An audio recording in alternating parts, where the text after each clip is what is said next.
ऐसा बताया जाता है कि जब महात्मा गांधी थे 1947 के अराउंड और उससे पहले, तो उनसे ये पूछा गया कि आपके विचार में दुनिया की कौन सी ऐसी किताब है या ऐसा पैसेज है, ऐसा भाग है जो आपको बहुत पसंद है। बिल्कुल उन्होंने वापस रिप्लाई किया, बताया मत्ती उसका 5वां अध्याय, 6वां अध्याय और 7वां अध्याय।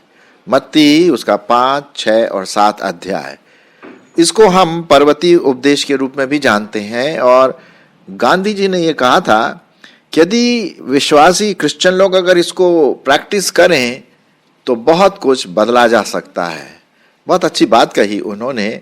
और आज मैं इसी से संबंधित आपके सामने कुछ बातें रखने की कोशिश करूंगा। हालांकि मैं 5, 6, 7 पूरा तो नहीं करूंगा, लेकिन विशेष करके मत्ती उसका 5वां अध्याय और उसका 1 से 11 आपके लिए पढ़ूंगा, जिसको हम धन्य वचन के रूप में भी देखते हैं। धन्य वचन, प्रभु यीशु मसीह के धन्य वचन, क्योंकि इसमें ज्यादातर धन्य शब्द बहुत बार आया है। और उसी के बारे में हम देखेंगे कि कैसा एक व्यक्तित्व अपने आप को तोड़े, अपने आप को बिल्कुल परमेश्वर के सामने नम्र बनाए और किस प्रकार से वो परमेश्वर की महिमा अपने जीवन के द्वारा कर सकेगा। लेकिन इससे पहले मैं आपके लिए पढ़ना मांगता हूं मत्ती उसका 5 अध्याय 1 से 11। सुनिए वचन। वह इस भीड़ को देखकर पहाड़ पर चढ़ गया और जब बैठ गया तो उसके चेले उसके पास आए और वह अपना मुंह खोलकर उन्हें यह उपदेश देने लगा, धन्य है वे जो मन के दीन है, क्योंकि स्वर्ग का राज्य उन्हीं का है। धन्य है वे जो शोक करते हैं, क्योंकि वे शांति पाएंगे। धन्य है वे जो नम्र हैं, क्योंकि वे पृथ्वी के अधिकारी होंगे। धन्य है वे जो धार्मिकता के भूखे और प्यासे हैं, क्योंकि वे तृप्त किए जाएंगे। धन्य है वे जो दयावंत हैं, क्योंकि उन पर दया की जाएगी। धन्य है वे जिनके मन शुद्ध हैं, क्योंकि वे परमेश्वर को देखेंगे। धन्य है वे जो मेल करवाने वाले हैं, क्योंकि वे परमेश्वर के पुत्र कहलाएंगे। धन्य है वे जो धार्मिकता के कारण सताए जाते हैं, क्योंकि स्वर्ग का राज्य उन्हीं का है। धन्य हो तुम जब मनुष्य मेरे कारण तुम्हारी निंदा करे, सताए और झूठ बोल बोलकर तुम्हारे विरोध में सब प्रकार की बुरी बातें कहें। कितनी अच्छी बात परमेश्वर के वचन में हम देखते हैं। विशेष करके आजकल के ज़माने में जब सब जगह वॉर हो रहा है, लड़ाई झगड़े हो रहे हैं, कन्फ्यूजन है, किसी भी प्रकार की शांति नहीं है। और यहाँ पर परमेश्वर अपने पुत्र के द्वारा ये बताना मांगते हैं कि एक विश्वासी को, एक प्रभु को प्यार करने वाले को, उसका जीवन कैसा होना चाहिए। ये वो अपने चेलों को उपदेश दे रहे थे और शायद दूसरे और भी लोगों को, भीड़ को भी देख करके उपदेश दे रहे थे कि तुम लोगों का जीवन कैसा होना चाहिए। एक बदला हुआ जीवन, एक आशीष वाला जीवन, आशीष देने वाला जीवन। तो आइए हम जरा देख लेते हैं धन्य वचनों के बारे में। पहली बात हम देखते हैं यहाँ पर कि जो धन्य जो शब्द है उसका मतलब कितना खुशकिस्मत है, कितना ब्लेसेड है। इंग्लिश में शब्द आया ब्लेसेड वर्ड। कितना धन्य है, कितनी अच्छी बात है, ये यहाँ पर इसका मतलब है। तो आइए कुछ धन्य वचनों को हम देख लें। पहली बात देखते हैं 3 पद में। अब वो पाया जाता है, धन्य है वे जो मन के दीन हैं, क्योंकि स्वर्ग का राज्य उन्हीं का है। आपको पता है, दीनता, नम्रता आज हमारे मसीही जीवन में, पारिवारिक जीवन में, सामाजिक जीवन में, व्यक्तिगत जीवन में अत्यंत आवश्यक है कि मैं अपने मन को तोड़ूं। जैसा कि आज हम देख रहे हैं, जो हमारा शीर्षक है टूटा व्यक्तित्व, और ये सबसे पहला धन्य वचन है, टूटा व्यक्तित्व। और ये व्यक्ति, जैसे कि आप पिक्चर में भी देख रहे हैं, एकदम झुका हुआ है, उसका मन प्रायश्चित से भरा हुआ है, नम्र है परमेश्वर के सामने। तो धन्य है जो मन के दीन है, क्योंकि जो प्रभु में नम्रता है, बातचीत करने में, मानसिकता में, दूसरों के साथ व्यवहार करने में, घमंडी नहीं कि मैं नहीं, जो मन के दीन है, जो व्यक्ति मन का दीन होता है, नम्र बनता है, वो परमेश्वर को भाता है, और उन्हीं लोगों के लिए परमेश्वर के राज्य में जगह है, क्योंकि स्वर्ग का राज्य उन्हीं का है। अगर आप स्वर्ग के राज्य को चाहते हैं, यदि हम स्वर्ग के राज्य को चाहते हैं, तो ये बहुत जरूरी है कि हम मन में दीन हो, मन में पहले दीन होना, फिर बाहर अपने जीवन के द्वारा, बोलचाल के द्वारा, कार्यों के द्वारा हम दूसरों को दीनता के बारे में सिखा सकते हैं। और सबसे बड़ा दीनता का जो एग्जाम्पल आप जानते हैं, प्रभु यीशु मसीह जो अपने आप को क्रूस पर चढ़ा दिया, एक एग्जाम्पल बना, एक आदर्श बना, ठीक है। तो उस दीनता की बात हम देख रहे हैं। तो आपको और मुझको क्या होना है? दीन बनना। दूसरी बात क्या लिखा हुआ है? चौथे पद में हम देखते हैं, धन्य है वे जो शोक करते हैं, क्योंकि शांति पाएंगे। शोक करने का मतलब यहां पर अपने आप को निचोड़ लेना है, अपने आप को ज्यादा नहीं समझना, अपने आप को दूसरों के प्रति एक प्रायश्चित मन रखना, जो कि पहले से ही कनेक्टेड है। पहला जो शब्द है ना, नम्रता से संबंधित, उसी से जुड़ा हुआ है। जो शोक करते हैं, शोक करने का मतलब अपने पापों से संबंधित शोक करते, यार मैंने बहुत बड़ा पाप किया, प्रभु मुझे तू क्षमा कर। दूसरों के साथ जो शोकित हैं, उनके साथ अपना मन को भी शोकित दिखाना, ये भी एक बहुत इंपॉर्टेंट, क्योंकि जो शोक करते हैं, पापों से पश्चाताप करते हैं, क्या लिखा हुआ है? वे शांति पाएंगे। फिर लिखा हुआ है 5वां पद, धन्य है वे जो नम्र है, क्योंकि वे पृथ्वी के अधिकारी होंगे। अब देखिए, ये जो 5वां पद है और तीसरा पद है, दोनों एक तरह से मिला जुला है, मन के दीन और नम्र होना। 2 बार क्यों लिखा गया? ताकि हम फिर भी दोबारा अगेन एंड अगेन हम देखें कि नम्रता कितना इम्पोर्टेंट है। प्रभु को हम बढ़ाएं, अपने आप को घटाएं, है ना। एक जगह पे क्या लिखा हुआ है कि प्रभु बढ़े और हम घटें। ये टूटा हुआ मन, ये टूटा हुआ व्यक्तित्व की एक निशानी है। आपके जीवन की, मेरे जीवन की ये निशानी बहुत जरूरी, क्योंकि परमेश्वर के वचन में लिखा है, धन्य है वे जो इस प्रकार की बातें करते हैं, क्योंकि पृथ्वी के अधिकारी होंगे। हाँ और ये रिवॉर्ड, ये परमेश्वर आपको और मुझको फल देगा। चलिए आगे बढ़ते हैं। 6वां पद में लिखा हुआ है, धन्य है वे जो धार्मिकता के भूखे और प्यासे हैं, क्योंकि वे तृप्त किए जाएंगे। आप अच्छी तरह से जानते हैं, हमको भूख बहुत लगती है, मुझे भी बहुत भूख लगती है, आपको भी लगती है, प्यास भी लगती है। और अगर खाना पानी समय पे मिल जाता है तो हम बड़े खुश हो जाते हैं, लेकिन अगर समय पे नहीं मिला तो हम बिल्कुल मचलने लगते हैं और परेशानी होती है शारीरिक रूप से। उसी प्रकार से धार्मिकता के भूखे और प्यासे, कहने का मतलब परमेश्वर के वचन के भूखे प्यासे, परमेश्वर के साथ संगति बिताने के भूखे प्यासे, प्रार्थना करने में भूखे प्यासे, कि वो एक तरह जब तक वो प्रार्थना ना कर लें, जब तक वो प्रभु के साथ संगति न कर लें, जब तक वो परमेश्वर के वचन को अपने जीवन में ढालें और उसको पढ़ें, तब तक उनको शांति नहीं मिलेगी। हाँ, तो यहां पर हम वो बात देखते हैं प्रियो, कि जो धार्मिकता के, परमेश्वर के वचन के अनुसार चलने के लिए जो बिल्कुल ललायित रहते हैं कि काश मैं प्रभु के समान चल पाता, काश मैं प्रभु के समान चल पाती, भूखे और प्यासे हैं। क्यों? क्योंकि वे तृप्त किए जाएंगे। तो ये धन्य वचन है, बहुत अच्छे वचन है। हम कई बार इसको पढ़ते हैं लेकिन शायद उतना ध्यान नहीं दे पाते। मेरे साथ कभी कभी ऐसा होता है कि हम पढ़ लेते हैं भाई बहुत अच्छा, लेकिन इसको अगर एक एक वचन को हम अपने जीवन में ढालने की कोशिश करें तो परमेश्वर हमें तृप्त करेगा, है ना। सेटिस्फाइड, जिस सेटिस्फैक्शन जिसे कहते हैं, संतुष्टि देगा। आगे और क्या लिखा हुआ है 7वें पद में, धन्य है वे जो दयावंत है, क्योंकि उन पर दया की जाएगी। अब दयावंत का मतलब है कि ये भी पहले और तीसरे पद से कनेक्टेड है कि जो दीन होते हैं ना, जो नम्र होते हैं ना, वो दयावंत भी होते हैं। पक्की बात है। अगर हम दीन और नम्र नहीं है तो दयावंत भी नहीं होंगे। तो दयावंत ये सब जुड़ा हुआ है। एक्चुअली ये सब एक दूसरे के साथ जुड़े हुए हैं, एक दूसरे के लिंक है। धन्य है जो वे जो दयावंत हैं। जब कभी भी कोई दूसरा व्यक्ति हमारे विरोध में कोई बात करता है, करती है, या कुछ नुकसान पहुंचाता है, तो हमें उनको उन पर दया दिखानी चाहिए, है ना। क्योंकि परमेश्वर ने हम पर भी दया दिखाई, हमारे पाप को क्षमा किया, है कि नहीं।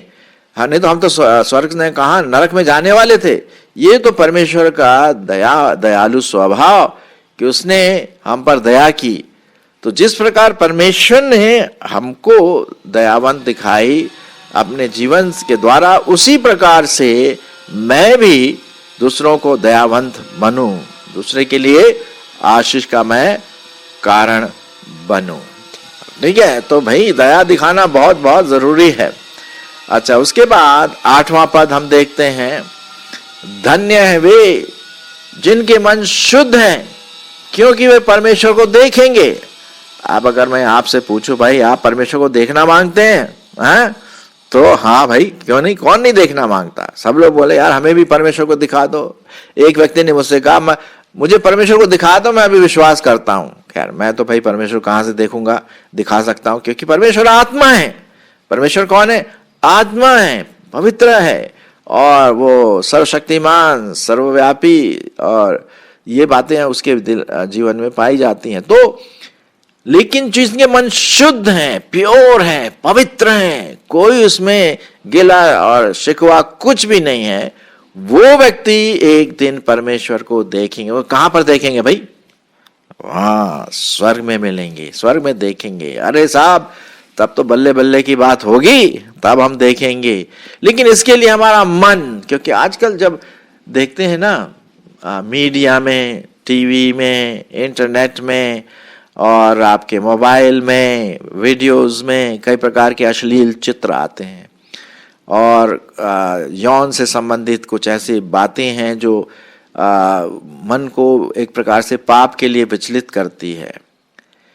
हमें उनसे दूर रहना है, अश्लील चित्रों से दूर रहना है, गलत बातों से, झूठी बातों से, मनगढ़ंत बातों से हमें दूर रहना है। जी हाँ, तभी हमारे मन क्या होंगे? शुद्ध होंगे, पवित्र होंगे, बेदाग होंगे। परमेश्वर चाहता है कि हम पवित्र बने। लिखा हुआ है एक जगह पे, पहला पत्रस में लिखा हुआ है, पवित्र बनो क्योंकि मैं पवित्र हूं। परमेश्वर शुद्ध, पवित्र, बिना दाग धब्बे के, उसमें कोई पाप नहीं। तो उसी प्रकार से मुझे और आपको भी शुद्ध रहना है। अब कभी कभी हम गिर जाते हैं, इसमें कोई शक की बात नहीं है, लेकिन एकदम से जब पता पड़ता है कि यार मैंने पाप किया है, तो प्रभु से माफी मांगे और अपने आप को शुद्ध करें। परमेश्वर फिर आपको माफ भी करेगा। धन्य है वो व्यक्ति, खुश व्यक्ति है, खुश मिजाज वो व्यक्ति है जिनके मन शुद्ध हैं, क्योंकि वे परमेश्वर को देखेंगे। फिर उसके बाद 9वां पद में क्या लिखा हुआ है? धन्य है वे जो मेल करवाने वाले हैं, क्योंकि वे परमेश्वर के पुत्र कहलाएंगे।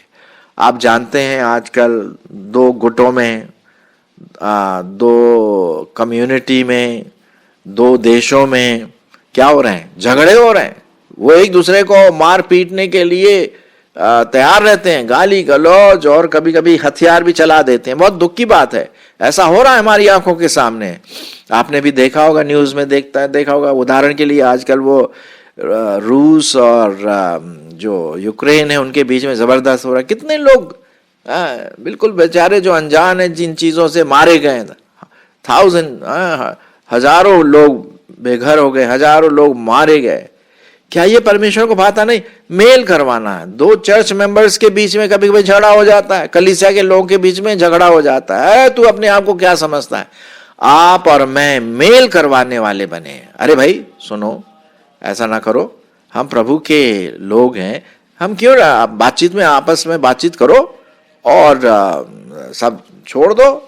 मेल करवाना है। ये नहीं कि अरे देखो, दूर से देखो, झगड़ा हो रहा, मजा आ रहा है, लाइव टीवी चल रहा है यार, देखो देखो कैसे लड़ रहे हैं, झगड़ रहे, एक दूसरे का गर्दन पकड़ रहे हैं। नहीं नहीं नहीं, कभी कुछ लोग ऐसा करते हैं, कुछ लोग झगड़ा करवा लेते हैं और दूर से बैठ करके मजा लेने की कोशिश करते। ये पाप है। आपको और मुझको परमेश्वर ने मेल करवाने के लिए इस दुनिया में लाया, क्योंकि उसने भी हमारा मेल करवाया ना। प्रभु परमेश्वर ने भी हमारा मेल करवाया प्रभु यीशु मसीह के द्वारा, क्योंकि हमारा जो अलगाव था परमेश्वर पिता से पाप की वजह से, वो पाप प्रभु यीशु मसीह ने दूर कर दिया। और जब हम विश्वास करते हैं, उसको उद्धारकर्ता ग्रहण करते हैं, तो भाई वो हमारा मेल करवा दिया प्रभु परमेश्वर के साथ, मैन का, आपका, मुझका, मेरा। तो हमें भी दूसरों को मेल करवाना, क्योंकि वे परमेश्वर के पुत्र कहलाएंगे। हर एक धन्य वचन के साथ यदि आप ऐसा करेंगे तो उसके साथ क्या भी है, रिवॉर्ड भी है, प्रतिफल भी परमेश्वर आपको देता है। हाँ, तो इसीलिए तो ये धन्य वचन जो है, ये बहुत बहुत इंपॉर्टेंट बात यहाँ पर दिखाई जाती है। धन्य हैं वे जो मेल करवाने वाले हैं, क्योंकि वे परमेश्वर के पुत्र कहलाएंगे। अब आइए हम आखिरी धन्य वाला वचन देख लेते हैं। धन्य है वे जो धार्मिकता के कारण सताए जाते हैं, क्योंकि स्वर्ग का राज्य उन्हीं का है। धन्य हो तुम जब मनुष्य मेरे कारण तुम्हारी निंदा करे, सताए और झूठ बोल बोलकर तुम्हारे विरोध में सब प्रकार की बुरी बातें कहें।